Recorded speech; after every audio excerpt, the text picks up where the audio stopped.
And um,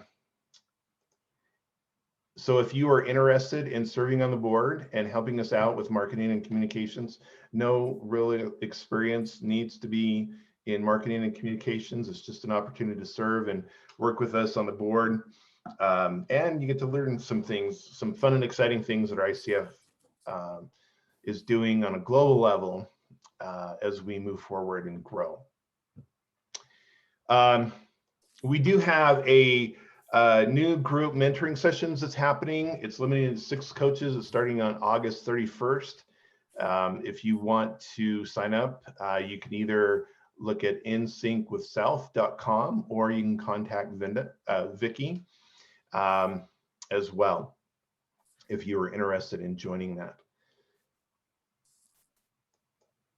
And then we also have a book club that is starting. We are ending our current book club, and we have a new one that's coming up.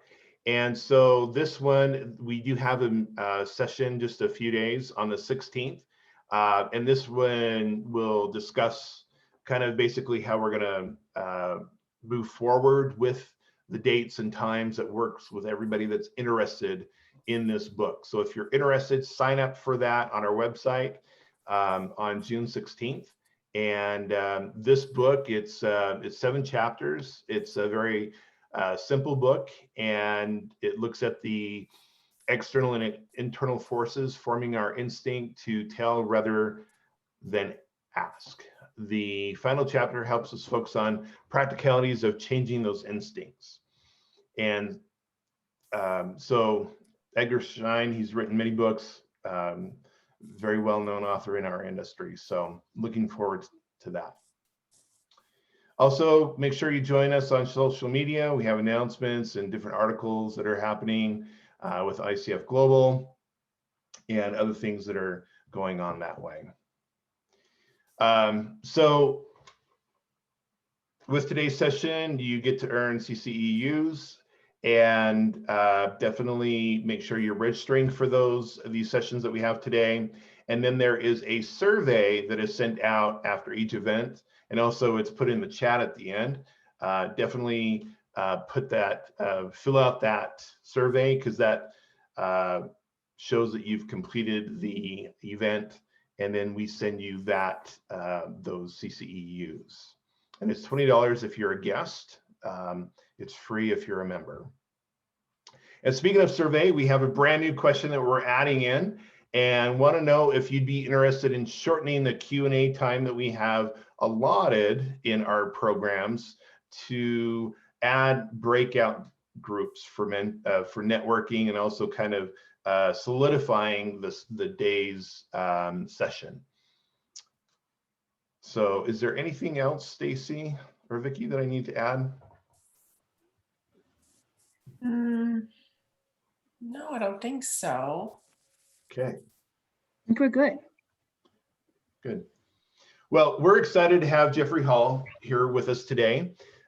He is the CEO of Leadership, and it's a leadership development consultancy based in New York, and he's out of Amsterdam, and an author of the best-selling book, Flex, The Art and Science of Leadership in a Changing World. He is a highly sought after speaker, consultant, and executive coach from over 25 years working with C-suite leaders worldwide. And Dr. Hall is a clinical instructor in psychology at Harvard Medical School, an adjunct professor of leadership at New York University.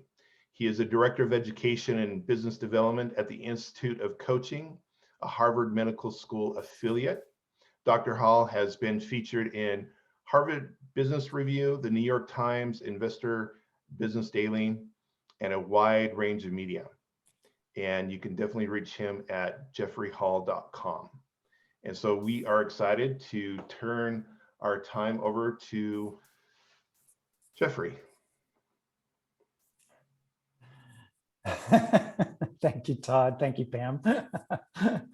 Nice to meet everyone and see everyone. I really appreciate the opportunity to speak to you folks. And I'm going to put up a slide. If I can figure out how to do it.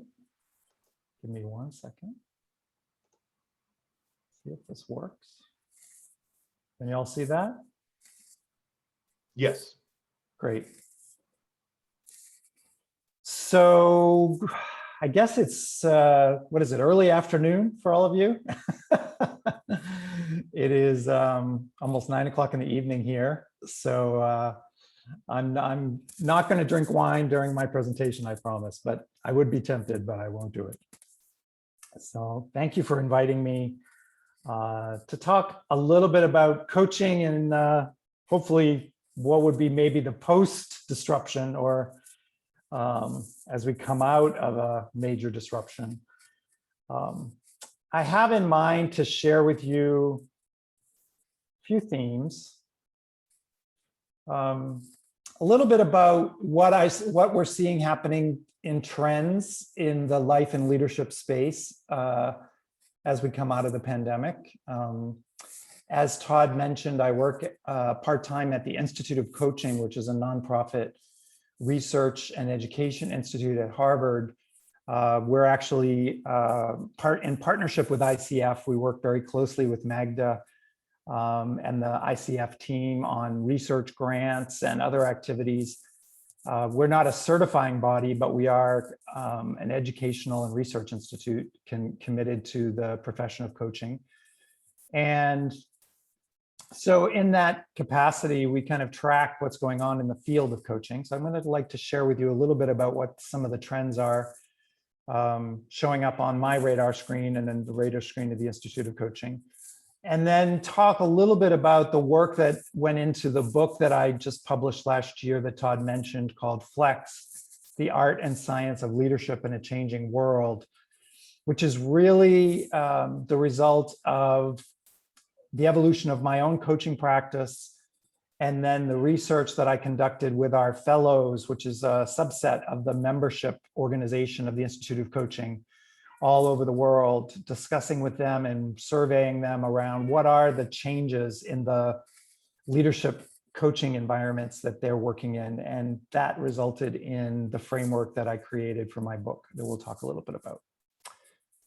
And then I'd like to finish up my talk today with kind of a summary around some of the latest science, the positive psychology that all of us have available to us and why that is important and how it is used to evoke transformation and what we can be thinking about as coaches, because everything that I discovered about leaders in terms of what's changing, and if you hear a cat, it's because this guy is demanding a lot of attention and I apologize, but he's very cute to look at, but he talks too much.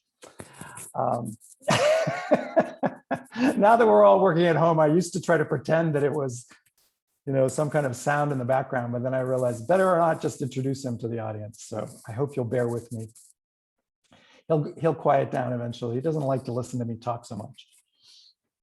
Anyway, a little bit about the science in the positive psychology space and how that connects to what we're doing with coaching, and also what we need to be thinking about as coaches so that we can be more effective as we come out of the pandemic. So that's what I have in mind for the next hour or so. And I know we have a relatively small group, so I'd actually love this to be very interactive and take your questions along the way. And so I'm going to encourage you to use the chat box, and I'm going to stop myself and check in. The first thing I'd like to know is, where are you all? So I'm going to confess ignorance that I don't really know what high country means because I'm a New Yorker who happens to live in Europe now. So I know you're in the mountain time zone, but I'm curious to hear where some of you are. So if you want to put in the chat box where you're calling in from, I'd love to hear it. Probably some beautiful parts of the country. Boise, Eagle, where else? Utah. Oh my God, I'm so jealous. St. George, Utah. I've only been to Utah once and it was so beautiful. So Idaho is one of the few states I've never visited. So this is visiting vicariously, I guess. The other question I'd love to get us started on, since is just put in a few words in the chat how you're feeling about your coaching practice right now. What's up for you as I step into a conversation with you about coming out of the pandemic and what's going on in the space of leadership and life coaching. What's on your mind? Put in a few thoughts. Just take a minute.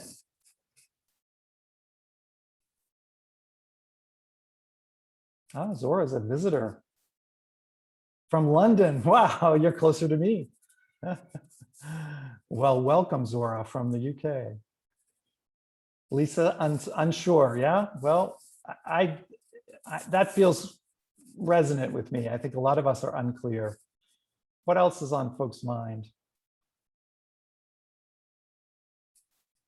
Coaching in the career space, yeah, transitions. Yep, coaching creatives, definitely.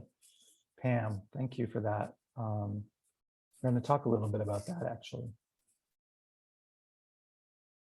Any other thoughts? To hear from a few of you. Yeah, thank you, Vicky. I'm seeing more individuals having difficulty re-entering what was thought of as normal. Yeah. You know, I'm noticing that my clients, a lot of my leadership clients are really struggling with this hybrid or not hybrid. Are we going to get people back in the office? Or are we not getting people back in the office? Do we go backwards? Do we go forwards? It's very betwixt and between. Good place, Zora. Great. It's a busy time for coaches. People need our help. There's no question about that. So, yeah, continue to put your thoughts in. I'll take a minute as we go along and see if I can check in with and stop and take questions along the way, because I would love to hear what's on your mind. But let me just start with what we're seeing at the Institute of Coaching in terms of trends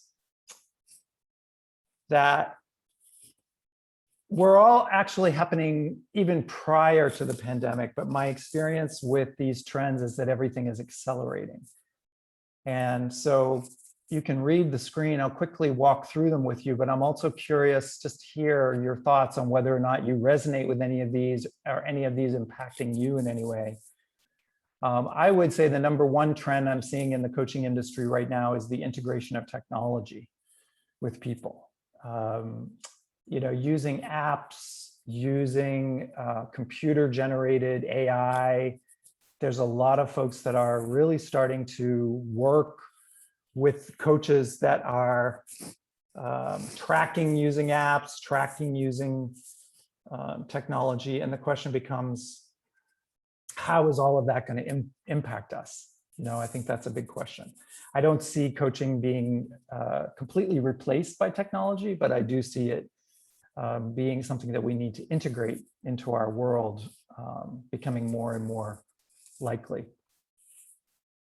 Another thing I'm seeing is that when I first started at the Institute of Coaching about 10 years ago, we had very distinct categories of leadership coaching, positive psychology coaching, life coaching, career coaching. And I'm finding that although that is still relevant, that there's still those of us like myself who I do mostly leadership coaching. And there are folks that do specifically career coaching, but a lot of people are starting to see a collapse. And I'm noticing it too, that well-being, for example, is part of life coaching. It's part of positive psychology. It's part of leadership. I have a company that I advise that is doing what they call transition, what do they call it? Career health, which is really interesting when you think that they're starting to do coaching within the organization around not just leadership, but well-being, and they call it career health. So the idea being to develop their people and their leaders on multiple dimensions, not just being a good leader, but also taking care of self, focusing on work-life balance, tracking your career. So there's more of an integration these days. Another thing I see is the beginnings of leaders starting to think beyond just their own singular organizational focus or team focus. And there's more opportunity for coaches to actually work in what I call with a systemic mindset.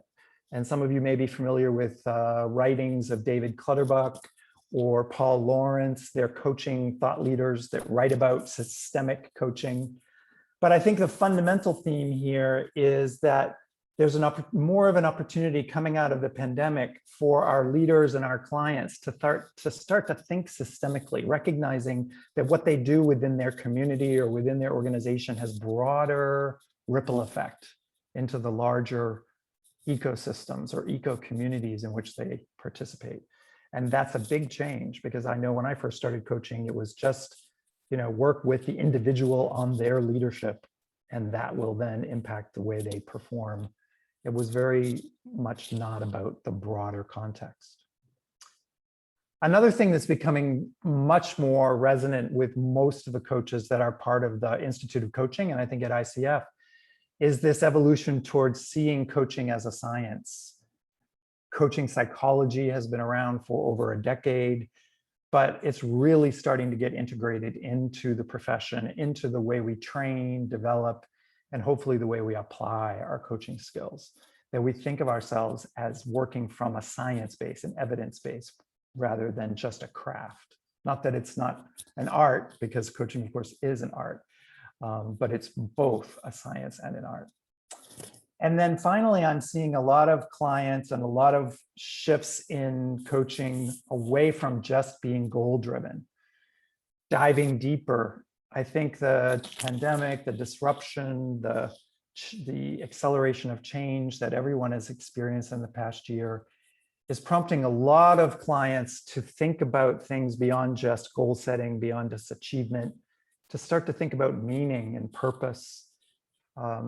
Social justice, racial equity issues have come up over the last year in a big way in the United States, but they're also relevant in other countries. And that's prompting, I know, a lot of leaders when they work with coaches to explore and examine things like psychological safety, diversity, and inclusion. So it's really expanded the repertoire of what coaches are being asked to get involved in. So I'm curious what you think about that list. Add to the chat box if you have something that you resonate with, or that you disagree with, or that you feel is different. I'm curious whether or not you're seeing any of these in your practice. Zora had a comment. Sure. She said, although there is a huge trend for coaching science, I think there is a recognition that it is also an art. Oh, yes, thanks, Zora. I see that. Absolutely. Yeah, I appreciate that. I think that the best coaches will be looking to integrate the two, just as the best leaders. The subtitle of my book is The Art and Science of Leadership in a Changing World. And I would say that it's the confluence of the two. It's not one or the other. Absolutely.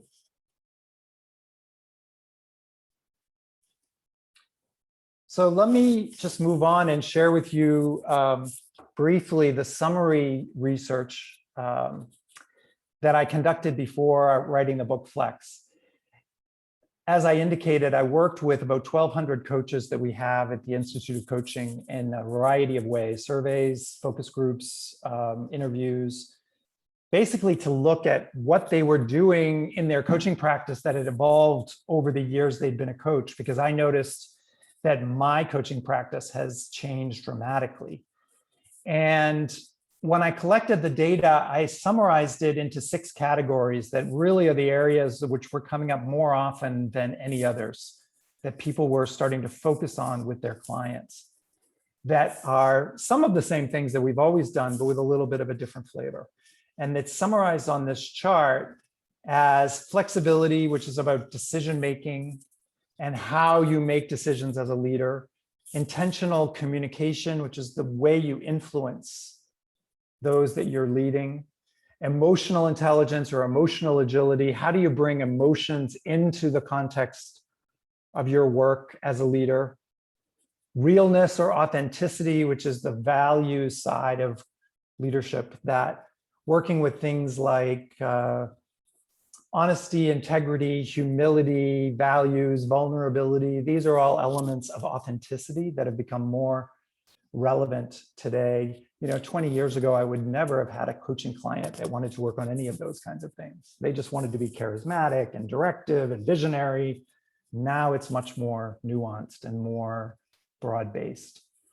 Collaboration has become key to effective leadership and something that many coaches are called upon to support their clients in terms of how to create an environment where people are being collaborative, working in teams, effectively working beyond silos, working in a networked, non-hierarchical structure.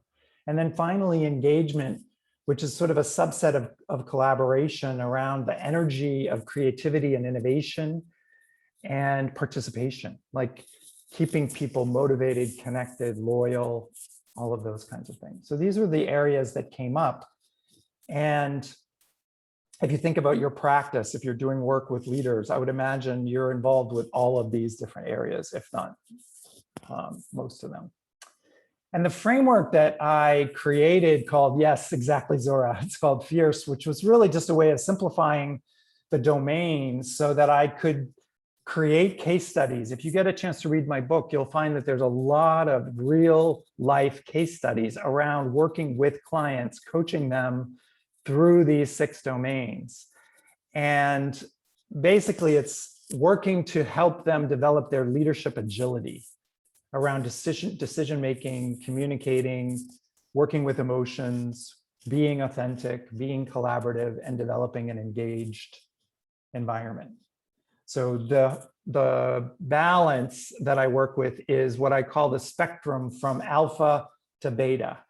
And by alpha, we think of the traditional authoritative, directive leader who tends to be very data-driven, fact-focused, and tends to use power. They drive to results, all of which can be very effective under certain circumstances.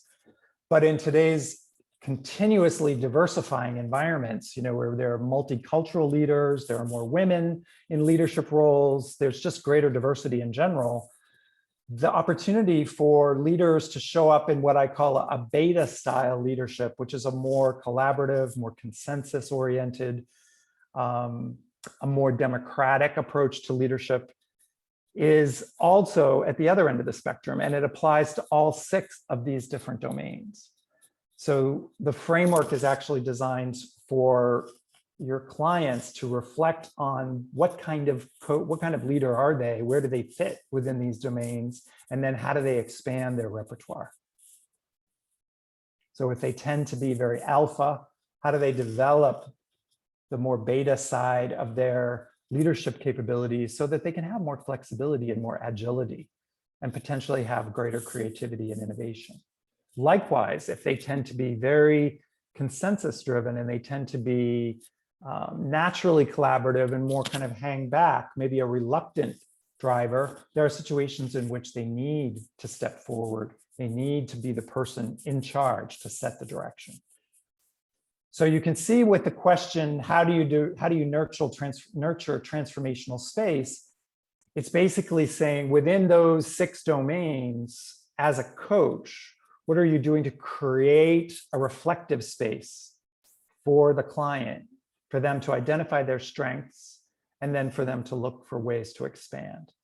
And in the book, there's a couple of assessments that you can use to become more comfortable, to help your clients become more comfortable, really getting a sense of what their natural predisposition is or their habitual way of operating. And then as a coach, you can help them move toward a more agile, broader capacity. And then I love this idea of working with strengths and spikes. And I think strengths-based coaching is really becoming fairly well known for those of you and for those of us in the coaching profession that are studying positive psychology. It really is to look at what people do well and then look to how do we expand that, as opposed to starting from a more negative space of what the person's weakness is or what they need to fix or what the bad habit is. Instead, we start with what is working and what they do naturally, what has been the reason for their success in life, and how do then they expand them. And I love this work that comes out of oh gosh, I'm drawing a blank on his name. The 7 Myths of Work. Who remembers Buckman's, what is his name? Remind me, somebody's going to remember. Marcus the name of this. Buckingham? Marcus Buckingham, thank you. I was getting him mixed up with Buckmaster. Yeah, Marcus is a colleague and he's a great writer and a great researcher, and he has a wonderful book. It's very complementary with mine. It's very different because mine is really about coaching and developing leaders. His book is really about the myths of the workplace, but they're beautifully resonant. So I get to read 2 books next to each other. They're really well in tune with each other. But he has what he calls spikes. And what he's pointing to here is that sometimes we as coaches get stuck on this idea of strengths, which in his world and in his research is almost too broad. And he likes to take a deeper dive with the performance indicators for success, and he calls them spikes. And what it really looks at is, what is your client's unique talent? What do they do, for example, in the team in which they operate of leaders, or if they're a team group, that no one else can do? What's special about them? And exploring what he calls the spike is a really great place for a coach to use positive psychology and an appreciative inquiry, because it's like, what is the best thing you bring can also ultimately open up a blind spot, which is a really interesting opportunity for coaching. It's like what you do so well that comes naturally as a talent also could be something you overuse in the world. So it can also become a blind spot. It can become a liability. Those of you that use like the Hogan assessment or an EQ assessment will be aware that sometimes the highest scores that people get are also derailers, because they use those, they rely on that particular skill, that particular talent to the detriment of others. So that's what Marcus is pointing to here. And I think it's really powerful, and it fits very well with my theme of developing leadership agility. I was going to share with you a couple cases of just how this all works, but I'd also love maybe to take a quick stop and see if there's a questions. Again, we have a relatively small group, so if you have a question or if you have a comment, yeah, Zora, every strength can be a shadow, so you're right on. So this connects to if those of you that have read Marshall Goldsmith's work, what got you here won't get you there. It's exactly that same kind of thing. That basically the trigger moment for your weakness is often the overused strength. That's great. Any other comments or questions before I move on? Just pop a question in. I'm happy to take them as we go along. I'm going to share with you a couple of cases. The idea here is to bring this to life in the real coaching world. It's one thing to have a framework, it's another to think about some real life situations. So the first one is a coaching situation in which I had my client, who was a director of emergency medicine at a major hospital in the Northeast, who kept getting kind of dinged in his feedback for being overly aggressive, overly assertive, really strong, but highly competent. And in our coaching dynamic, one of the things that was challenging for him is that he didn't view vulnerability as something he could really demonstrate, because he's an emergency physician, right? It's like vulnerability is not what your patient wants to see when you're saving their life, right? And so I empathized with him. I was like, you're absolutely right. You need to be the strongest one in the room as a physician in an emergency situation. But when you switch gears and become a leader in the team dynamic, being the strongest one in the room may actually alienate. And in fact, in some cases was alienating his colleagues. It wound up creating an energy of competition, where it's like, who can be the most alpha in the room? I worked the most shifts. I stayed until 9 o'clock, 36 hours, and I worked longer than everybody else. So there's no vulnerability. And then people start to burn out. And of course, during the pandemic, there was a lot of that kind of thing. And so just as an example, I was struggling as a coach with how do we elicit vulnerability in the head of emergency medicine? But I simply asked him a simple question, which was to take a look at the domains of his life and where he let down his hair ever in his life. And his answer to me was that he does it with his 5-year-old son. And, you know, you can imagine the story that unfolded from that. But basically he said that when he's with his son, he relaxes and he just plays, and he knows that he needs to be a kid again, because that's where he can connect with his son. And that's when I was able to share with him that when I experienced literally in the coaching session, the presence of that vulnerability, because he softened right in front of my eyes. I mean, his eyes softened, his arms softened. He was just more human right then. And I suggested to him, you know, that's right there. It's right on the surface, that vulnerability. Would you be able to share that in front of your client, not client, in front of your colleagues? And it felt risky to him to do that. But you can imagine what the outcome was. Basically, 3 or 4 of his folks later in a follow-up conversation said to me, what happened to him? He's a completely different person. And it's because he got such positive energy back from his colleagues when he showed that level of vulnerability, when he let down the stoicism. And, you know, he had read my book, so he kind of knew that there was a benefit to it, but it was really a new venture for him to experience it in the real world. And the most important thing of all for this particular client, and if you ever run into a situation similar to this, is that he did not need to lose his strength or his stoicism or his power. It was not an either or proposition. It was a both and proposition. When he was in the emergency room, he could be just as strong, just as directive, just as bossy as he needed to be to save someone's life. But it was eye-opening for him to see that he could do both. He could let it go and expand, other than just and be vulnerable and be even childlike, be real, not just with his 5-year-old. So that's one example. Any question, comment? We did have a question from Lisa. Sure. Yeah, I She may be said, missing it. how do you see the growing DEI movement affecting leadership coaching? I see it affecting every kind of coaching. I think that all of us as coaches need to become educated, aware. We need to be, I consider myself on a learning journey. You know, as a white male, I have a lot to learn. And I think that it's really important that as coaches, we take that on.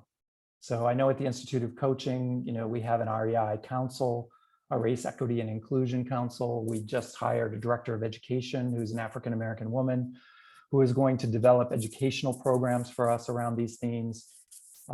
It's long overdue. And so, yeah, I don't profess to be an expert in that space. I think that would be a really inappropriate for me to put myself into that role, but I am a student and I think we all need to be. So let me give you one other quick example. The second one here is about a rather common experience perhaps in the last year during the pandemic, where I had a group of engineers who were used to working together in a lab. They worked for a pharmaceutical company, ironically, one of the ones that creates the vaccine. So, you know, normally you'd think they'd be very happy these days, but these folks were not working on a vaccine. They were working on anti-cancer drugs, and they were pretty demoralized when they had to work at home, and they lost their creativity and they lost that sense of connection. And the boss that I was working with was still working under deadlines, still under pressure to produce results. And she said to me, you know, I need my team to be more creative, but I also need them to have higher output. And I laughed and I said, okay, so you need highly creative output. Great. Think about where that shows up in your life, you know, creativity and output. They're not necessarily going to be aligned. They're two ends of a spectrum, right? Creativity takes relaxed, mindful, energy, probably needing a shower. As we know, we get our best ideas in the shower, or when we're sleeping, or when we're out walking in nature or on a hike, not when we're under the to-do list pressure. And so the client that I worked with realized this, but she was at a loss for how to recreate that motivation. And this was a lengthy coaching engagement, so there were a lot of different ways that we explored this. But I'll just give you one example, which was that she asked everyone on her team to think about where they get their creative inspiration and to go get that experience and to bring it back and share it from the heart with the team. And it was a very powerful process. Many of the team, yes, Pam, many of the team went out and hiked and walked, rode their bikes, went fishing, did things in nature, and they came back. And then a really important component of it was storytelling. It was a combination. It wasn't just being in nature. It was also sharing. It was like being around my client said to me later, you know, Jeff, we were all on Zoom and we felt like we were sitting around a campfire, telling stories with each other about our creative experiences. And the energy was so different from the to-do list PowerPoint. And that led to she didn't do away with the PowerPoint. She didn't do away with the to-do list, but she learned to balance and recognize that creativity comes from a very different energy, from task orientation. And even in a video situation, she was able to encourage, elicit, and explore, and then connect with her team around their experiences with nature and storytelling. So it was amazing that that could even be done in a virtual situation. And ultimately, the team are able to get back together, and they're going to continue. They're going hiking together. So I think it's a fun example of where some of our leaders get a little bit stuck in what I call the bifurcation mindset, where they really think it's either productivity or creativity, and they don't have the space to integrate the two different energies. I think that's one place where coaches can be really powerful support for our clients. So let me move on. I want to leave plenty of time for dialogue, and maybe I'll skip the last one and just share with you. I love this slide. I did not create this slide. I give it credit to my colleague, Carol Kaufman, who founded the Institute of Coaching. But if you want to make sure that you're using positive psychology in your work as a coach, this is a great slide to use as a reference, because it basically sums up, I think, where all of the research around positive psychology applications fits into a coaching engagement. Because you think about this internal circle that's part of the slide, and it starts from the assumption that people are naturally creative, naturally resourceful. And I think as coaches, that's where we start with our clients. Our goal is to elicit, to support, to nurture, not to solve, not to advise, but to be part of the energy for encouraging and creating safety for our client to be their natural creative self, and to dance in the moment, to focus on the person, not the problem, and then ultimately to evoke transformation. And there's now a number of scientific underpinnings that we can refer to, whether it's Richard Boyatzis' immunity to change theories, it's hope theory, obviously Maslow's actualizing tendency, and Scott Barry Kaufman's new book called Transcend. I work with Scott, and if you haven't had a chance to read his book, Transcend, I highly recommend it. It's like an update of Abraham Maslow's work. Appreciative inquiry that many of you may be familiar with, exploring when people feel they're at their peak or their best, and how does that get recreated in their world. We talked about strengths. Emergent process is basically recognizing and understanding the underpinnings of complexity theory, that in all natural processes, nature herself is a creative engine, and that we often have to get out of our way. That's why it's connected here with improvisation, because the greatest creativity for our clients often comes from an unscripted place, from an emergent process.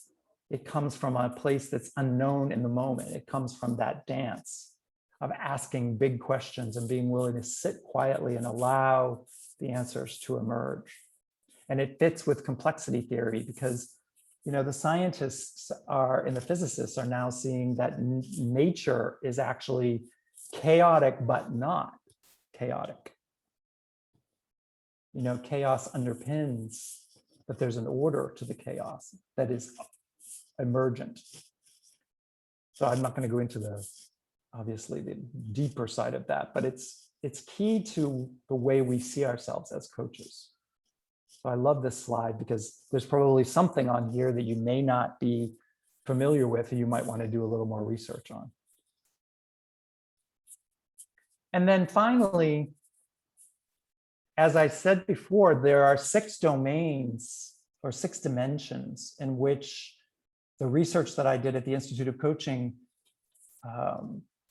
emerged around the effective agile leadership, flexible decision-making, intentional communication, emotional agility, real or authentic leadership, collaborative energies, and engagement. And I also love to ask coaches when I do presentations with them, how does this apply to your coaching practice? Because it's really very similar. The best coaches are also fierce in these 6 domains, just as the best leaders are also coaches a lot of the time. There's a lot of good work being done today around leader as coach. Many of us are looking to develop our our leader clients into coaches. Companies are looking to build coaching cultures. So everything that applies to effective and agile leadership also applies to effective and agile coaching. And so just think about this as you read through it and think about your own practice. You know, are you at times directive and decisive with your clients? And also inquisitive. You know, core to ICF competencies and core to our coaching profession is being curious and asking questions, asking big open questions. But there may also be times when we need to support our clients by being directive. Are we intentional in our communication? Do we think about the way we speak, the way we show up, the way we use stories, anecdotes, data, so that we base what we're saying with our clients on evidence that makes sense to them, that may be data-driven, but we're also looking to be inspirational. You know, when I was working with my client around creativity, I also asked her, why did she become the vice president of research at a pharmaceutical company? Where was her inspiration? Where was her creativity? She had to get in touch with that within herself before she could generate that within the team. And so it's part of my job also to connect with the inspirational side of my work. But I'm not just spending my time telling stories either. As you know, that would not be coaching. And then how emotional are you with your clients? How present with your feelings? Are you expressive? When something happens with your client that you have a particular feeling, do you say so? In the case study of my head of chief of medicine, the moment when he started talking about his 7-year-old or 5-year-old child, I was very aware of how his presence changed. His vulnerability showed, not in the words, but in his actual physical presence. And I actually told him that's how I felt. I wasn't asking questions. I was giving direct feedback. I said, you know, this is how you're making me feel right now. It's really powerful. So how do we use emotions? And then how do we use our sense of authenticity with our clients? Are we sometimes vulnerable? Are we sometimes humble and recognize that we don't know the answer? Is it okay as coaches to say, you know what? I don't know what's emerging right now. Let's just sit with it. Or does that feel awkward? My experience would be that that feels like greater presence. If as a coach you feel like you have to have the answer, that's not coaching. That's being the expert. That's consulting, and you can probably get paid the big bucks for being a consultant, but it's not coaching. So you see my point, it's the same thing. Collaborative, are you advising and directing in your collaboration? Or are you empowering? And it's different kind of energy. One is a power over collaboration. You're the power person. The other is the underling. Even mentoring. People will often ask me, what's the distinction between mentoring and coaching? My answer to that is that it's a power differential. When you're mentoring, you're the expert. Your goal is to download your expertise into your mentee. It's very valuable, but it's not coaching. Coaching is a partnership, not a mentorship. Sometimes we do both because they're both great. I'm not denigrating either one, but it's really important as coaches that we know the distinction between them because they're very different collaborative energies. Same thing with engagement. If you're trying to create fluidity and creativity and innovation, then coming at your client with a to-do list is probably going to backfire because you're being overly structured. So you're the same level of fluidity and flexibility and creativity and needs to be in your coaching as it is for the client. So that's my sort of synopsis of how I would view the 6 domains. Love to get some feedback. Where are we on time? Tell me a little bit, Todd, where we are on time. We have basically 35 minutes left. Great. Well, I'd love to have dialogue. Obviously, we talked about my book, and so maybe one day you'll think about doing that in your book club. Add it to your list. And I'm happy to. Thanks. Yeah, it is actually a really great coaching tool. We did it at the Institute. So, and I'm not trying to promote my book. I just want to support coaches in any way I can. And I'm happy to share this last case study, but I also would love to have some Q&A with everyone. So see what's on your minds, what you're thinking about, what you're challenged by. So since we do have, quite a few minutes, let me just pause and say, what's percolating for you in this presentation? What do you resonate with? What questions are you sitting with? Did you think about how it might apply to your own coaching? We did have a question from Lisa who said, why is stoic part of being real? Great question. And what I meant by that is that in what I would call the alpha side of leadership qualities, competency, strength, and stoicism often come to the fore. So when you're working with a very authoritative leader in kind of a traditional sense, they will typically pride themselves on being stoic.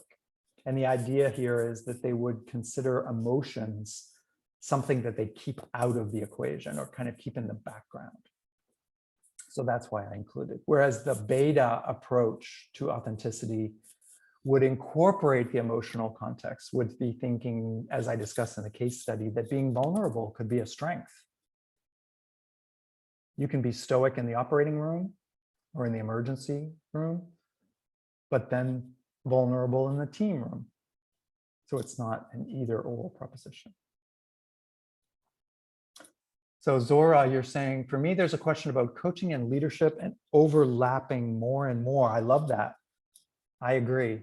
Yeah. We are asked at the Institute of Coaching to do more and more work with leaders joining and wanting to become coaches and creating coaching cultures, and coaches that are entrepreneurs running businesses. The very successful coaches ultimately wind up running a company a lot of the time. And so they have to be leaders at the same time. So the two things are absolutely integrating.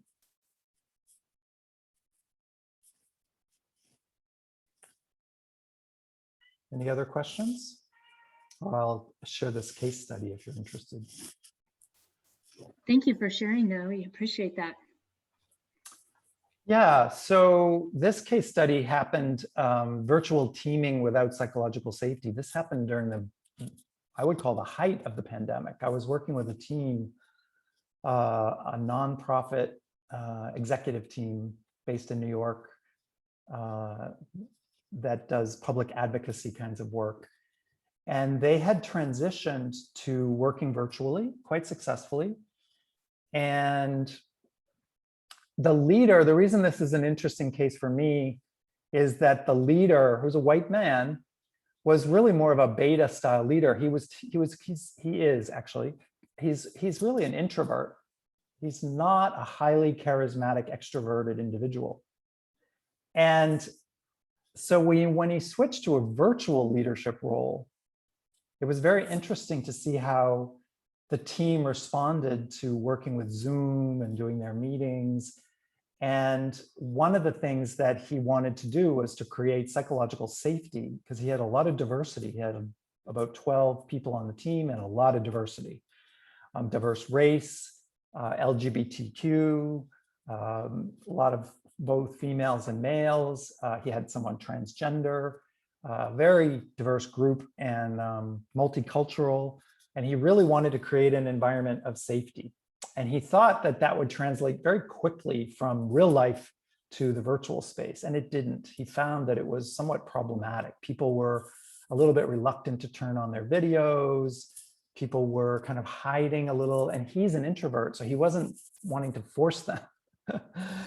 So the punchline is that I asked them to do a psychological safety assessment anonymously, which is a very quick 8-question assessment. It's in my book. It's also taken from Amy Edmondson's work. I love her. I'm sure many of you have heard of her. She does amazing. She's really the thought leader around psychological safety, and she's done some amazing research. And I had an opportunity to work with her at hospitals in Boston. And this sort of mini assessment is a shorthand version of some longer assessments that she's created for her research. But they're really basically just 8 questions. And the punchline is that when we did this assessment anonymously, I had them all fill it out and I had them number it so that when the results came back, they could be honest with the leader, they could be honest with each other, but they didn't know who wrote what. And it was the good news and the bad news. The bad news was, the good news was that out of the 6 or 8 categories, and most of them, there was a lot of trust, there was a lot of safety, and there was a good feeling among the team. But the bad news is that there were a couple categories where they weren't feeling safe. And that was creating a big obstacle because it was something that actually came up a lot in their meetings. And that was, what do we do when something doesn't go well? Classic situation. They had projects that they were working on. They had switched to virtual. They were trying to keep engaged, but they had some things that were glitchy. They had some tech issues. Who doesn't have those, right? They had some breakdowns. They had some deadlines that they missed because of the COVID, because of, people had to deal with life and home, and the operations director had a young child and she felt badly that she was behind on a couple of her goals. You can just imagine. What happened is that they all felt psychologically safe on some level, but when it came to recording where they were with their goals and with their objectives, if things didn't go well, there was a sense of blame, there was a sense of judgment, there was a sense of I'm not good enough, I screwed up. And the irony was that the leader didn't want that feeling. He did not want to create that. That was just sort of self-generated, because they would do things like, well, why were you late? Why did that tech break? Isn't there anything you could have done to prevent that from happening? That kind of thing. So even without intentionally creating an environment that didn't feel safe, they had all done it to each other. The solution was actually very simple, which was for them, number one, to recognize that that was the only area, or one of the only 2 areas where they didn't feel safe. The other one was in brainstorming. They wanted to feel a little more free with brainstorming. And then they came up with their own solution, which was that they would not discuss things that didn't work except in learning conversations. They had meetings that were, okay, we're going to go around the room and each of us is going to talk about what did not work this week and what we're going to learn from it. So they turned all the things that didn't work into not breakdown conversations, but breakthrough conversations. And they would go around and basically share, including the leader, anything. I think they did them twice a month, so there was enough time. There was usually something that didn't go well, or some deadline that was missed, or some miscommunication. But it became much more relaxed. They were not trying to be perfect. They were not trying to live up to expectations. And they just allowed themselves to work through their anxieties and support. Instead of judging each other when things didn't go well, they did two things differently. They started to support each other, and they started to use those as opportunities to learn, to collaborate rather than to criticize. And over a 3 or 4 month period, that psychological safety issue just disappeared.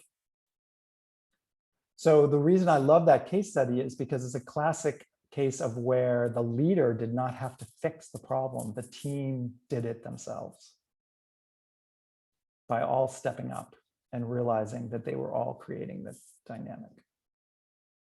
And so the leader was actually, he said to me later in a coaching session, he said, it's really interesting to watch my entire team solve their own problem. It's very powerful for him to realize that he didn't have to fix. It wasn't his fault. It was created by the team. It could be solved by the team. So I just wanted to share that with you as it seems like it's very timely because so many of us are working with virtual situations, and psychological safety is certainly up in most of our worlds these days.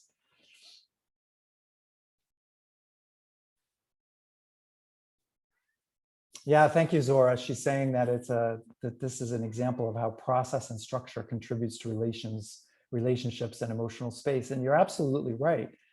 You know, that whether we're in a virtual space or we're in a live space, you know, having an actual intentional conversation around how are we going to structure the way we work together, and what is the process, what is our agenda, what is our approach, what are our commitments to each other. When you set those things in and make them clear, people can relax and they kind of know the rules of the road. This was, thanks Todd, it was very specifically New York City based in this particular case. So it was a local team that had been used to working together in a boardroom live in downtown Manhattan. And then all of a sudden we're spread out all over the place working from home. And all of a sudden their wonderful feelings of psychological safety and connection just dissipated. Because in many cases they had not shared, they didn't have to struggle with small children at the office, you know, or they didn't have the same technology glitches. They didn't have lighting issues with their Zoom or whatever it was. You know, so what I'd like to do, since we have probably a few more minutes and we have a relatively small group, is encourage any one of you to take yourself off mute and ask me a question. Let's talk. Anyone? Hi, Jeffrey. This is Chris Acton. Hi. Hi. And thank you very much. I mean, there's so much in here. I have no idea where to start with my questions, but and I look forward to reading your books. I'm sure there's a lot more in there as well. But I just want to go back to those trends that you talked about. So one of the things I noticed with my clients, I don't have a huge number of clients, but I have them across the age range. And you talked about the trends of going kind of beyond goals and into sort of more, you know, the more meaningful purpose kind of thing.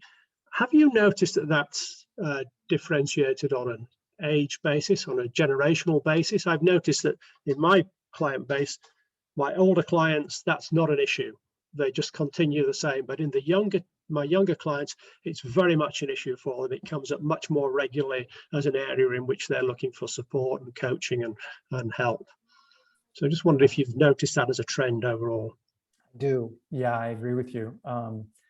I think that I'm going to probably frustrate you a little bit with my answer, but I'll be honest.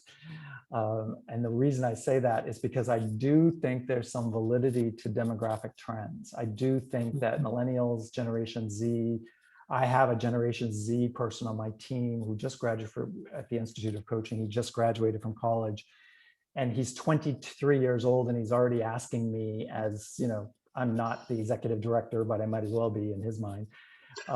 You know, he's already, just to give you an example of where I think this is valid, he sent me his list of projects on a spreadsheet, and he rated the meaning and the value of his projects on a scale of 1 to 5. And I didn't even ask. I just said, how are you doing with your projects? And he said, I'm doing great on the ones that have meaning and value, but on the ones that I don't really find meaningful, I'm kind of not doing. And I'm like, what? You should just focus on everything. I'm a boomer, could I say?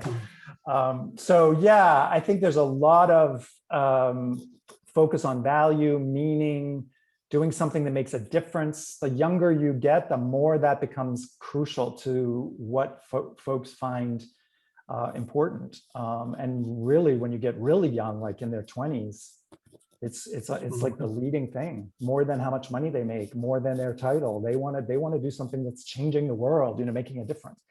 So on the one hand, I think that's absolutely true. The reason I said I would frustrate you a little with the answer is that I also think it's overdone, because I also think demographics are somewhat artificial. In that, I also have baby boomers who are becoming much more meaning driven than they used to be. I also have leaders in their 50s who are stepping back and saying, what am I doing this for? Why do I care about this page? What? Do I really need a Tesla? Like, maybe I should do something with my life that's helping the planet, or maybe Teslas do help the planet. I don't know. It's just maybe that's a bad example. But I also find that even older generations are becoming more meaning, value, and purpose driven. Thank you, Kent, for that word, purposeful. Yeah. So it's yes and no. I do have baby boomer clients who are very frustrated with the younger generation. They're like, just do the to-do list and get to work and work your way up. But not everyone. So great question. Yeah. Well, and it just makes me wonder now, is there something that we should be doing as coaches to try and help those older ones amongst us to realize that there is, to try and take the extremes off the end of that. You talked about the extremes of the 22-year-olds, maybe the extremes of the aging boomers. Is there, do we just leave our clients to go where they want to go, or is there something that we should explore more with them? I think it's a great question too. I think as coaches, we always have to start with where our client is, right? So we don't impose our agenda on the client. But on the other hand, if there's an opportunity with a boomer client, or if I were working with a traditionalist, which I guess is someone in their 60s or 70s, is still leading, many of whom are these days, I might create an opportunity to ask a bigger picture question. Like, have you thought about what your legacy would be rather than just your goals? I've done that recently with a client. Yeah, great question. Or what do you want to pass on to the next generation of leaders in the company that you work for? Those are questions that are potentially prompting them to think about the bigger, more meaning, more value, more purpose. But I wouldn't do it unless there's unless it felt valuable for them. Well, I'll just say one more thing and then let somebody else have a go. Good. I'm just wondering, if you do that, are you helping them to maybe understand more how to get into the mindset and help and support and coach their emerging leaders as they come through? If they recognize the value of purpose in their own life, does it help them with the people they should be bringing through the organization? So just a thought. I'll leave somebody else. Yep, I love that, and I think it's absolutely true that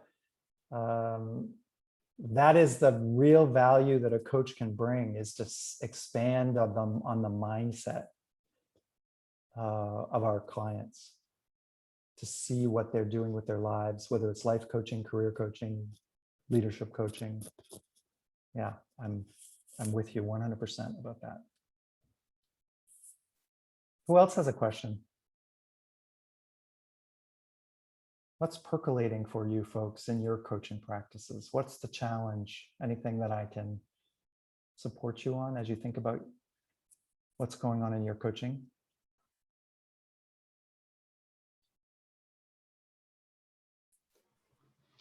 Yes.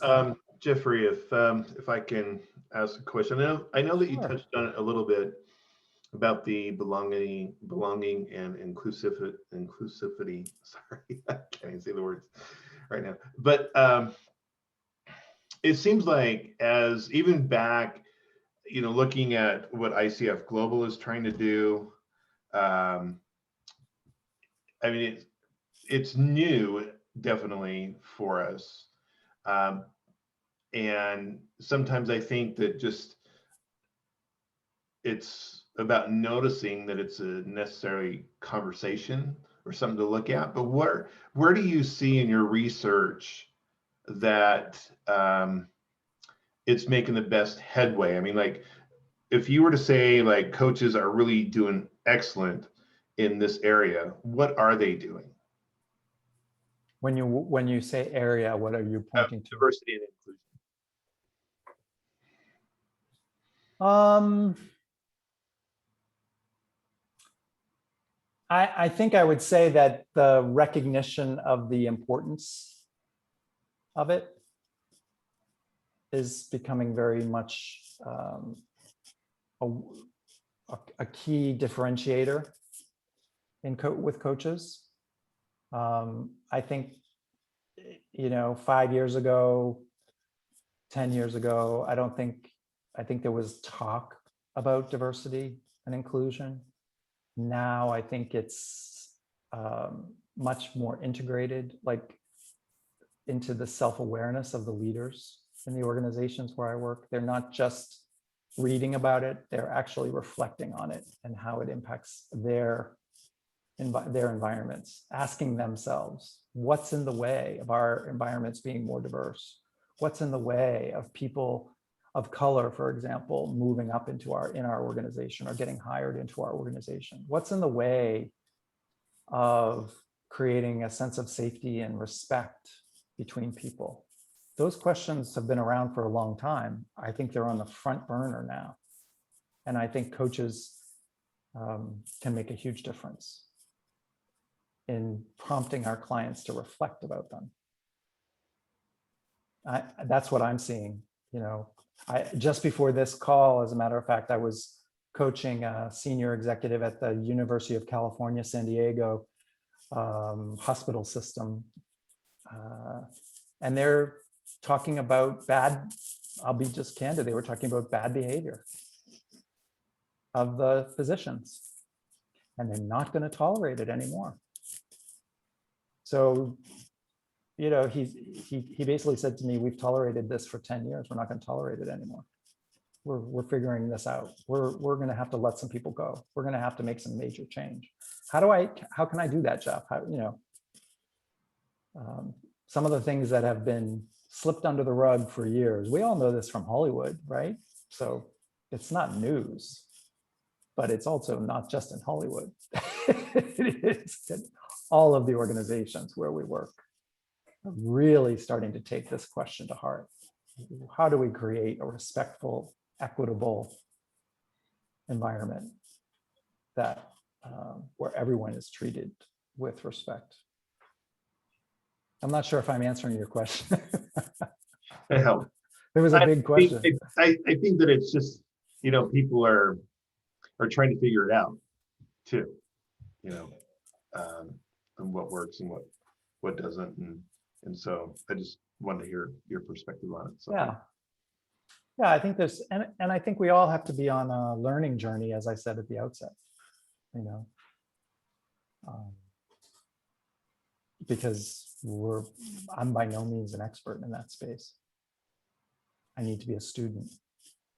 It's very humbling, but it's also really important. Mm-hmm.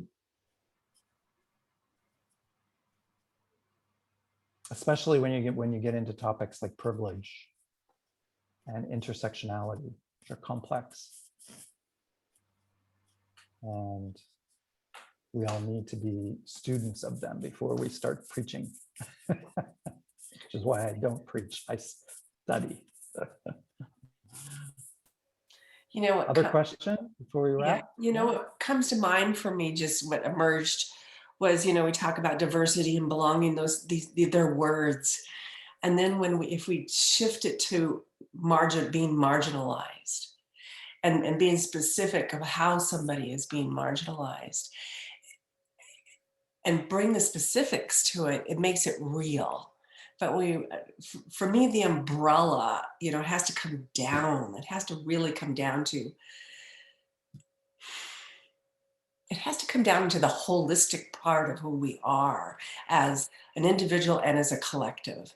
And we're just not there yet. I think we're still, like you said, we're learning how that is, and how that shows up in all different levels of our lives, whether they be in business or society and neighborhoods. I mean, it is complex, and it starts small and goes big. Yeah. It starts within each person. Yes, exactly. Yeah. And it's an area for us each to do our homework. Yeah. Yeah, and I appreciate the comment from Zora. When I talk about thought leaders, the majority of them are men. There's a learning right there, right? I am also reading an amazing book by Nora Bateson, who's an amazing writer. There's a wonderful book, and I can never pronounce her name, so I don't even want to try, called So You Want to Talk About Race, by an African-American woman. If you can pronounce her name, please do for me. Absolutely amazing thought leader in that space. So yeah, these are the default habits that most of us have over the years developed, and we have a long way to go, but we're at least, I think, making strides. That's the important thing. We have an awareness now, and as coaches we have a huge role to play, which is why we have a very active REI council. We just hired a director of education who's an African-American woman with a PhD in psychology, who is brilliant, to create a wonderful partnership, in fact, with ICF to do research around coaching around race. So keep your eye out. We're going to be doing a pretty good research project around that subject, and hopefully publishing something on it by the beginning of next year. Yes, Zora, can you pronounce her name? It's Ijoma Oluo, yes. Fabulous book. If you get a chance to read that, that's wonderful. And maybe that's a good place for us to stop. I think your time, I forget what time you folks had, but I am sensitive to keeping you in the middle of your day. Could I make a comment? Please.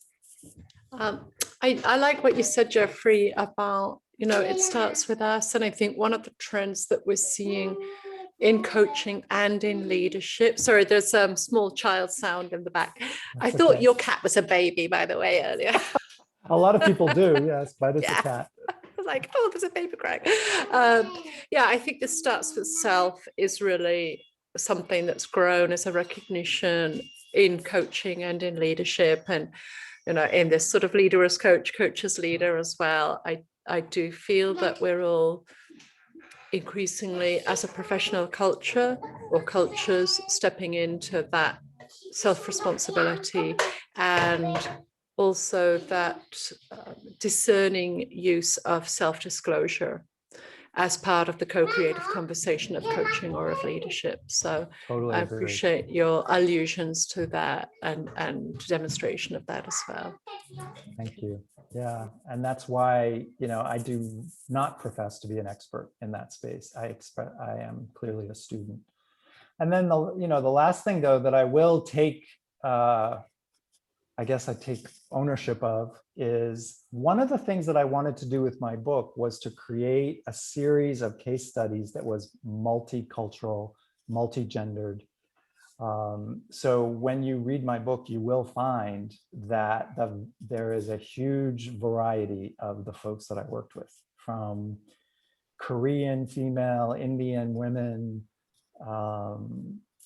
African-American man, African-American male leader, LGBTQ leader. So, for me, that was also really important. Most leadership books, this is a book about leadership, not just coaching. But one of the things that has frustrated me over the years is walking into the business book aisle of the bookstore and seeing all these famous white guys who write about their companies and their Starbucks and their Apples and their Microsofts. And, it's like, okay, guys, we get it. Like, let's hear from some other leaders. So I hope I made a step in that direction with my book. You absolutely did, Jeffrey. We so appreciate your presentation today. Thank you so much. We're recording it because we know we had some technical difficulties. More people will hear it, but thank you so much. Any last word that you would like to say? No, just thank you all for having me. It was a joy to visit Idaho for the first time. I hope I get to visit it live next time, because I hear it is an incredibly beautiful place. So I look forward to one day adding that to my list. So thank you all. Thank you again. And we take a break for the summer. So our next meeting will be September 10th with James Garrett, and he will be talking about the power of pause, the new science of brain breaks, stress reduction, and self-care. Thank you all and have a wonderful summer.